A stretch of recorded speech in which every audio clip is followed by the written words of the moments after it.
This is question 31 from section B of the 2018 PBSAA paper. In this question, we're given a regular pentagon here, PQRST, and we're told that RSU, where R and S are two vertices of the pentagon here, forms an equilateral triangle, and we're asked, what is the angle STU?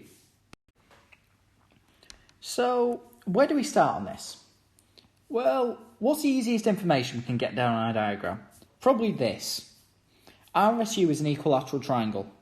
So we're trying to find out about angles, and this means that all three of these angles are 60 degrees. And that sounds very helpful, so let's put that on. We've got these here. Now the next logical angle to target is one of these two. But we don't know much about U, because U isn't necessarily in the centre of this pentagon. And so this angle could be tough. So let's go for this one. Now, how can we get to this? Well, if we knew this big angle, so RST, we could get that and just take away 60 and it'll give us this, right?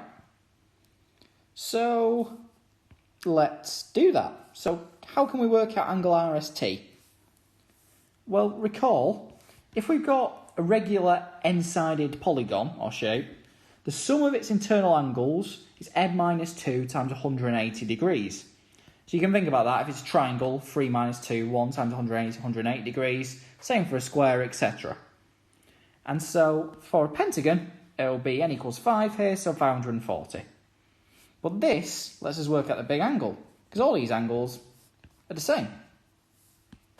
So angle RST will just be 540 over 5, which is 108 degrees. So this is 108 degrees, and this is 60, this must be 48. So this is great, but how do we go from here? Well, the key thing to notice is, this length here, SU, but that's the same length as this length here, SR, but then this length here is the same length as ST here, because it's a regular pentagon. So this length's the same as this length, so we have an isosceles triangle, right? And in an isosceles triangle, with these two sides the same length, this angle and this angle will be the same. So now we're nearly done, because we know 2 times this angle, i.e. this angle plus this angle, is going to be equal to 180 minus the 48 degrees here, because of the sum of internal angles of a triangle is 180. So this is 132. And divide through by 2, you get the angle STU is 66. Which is good, because that's D, now multiple choice options, and so our answer is D.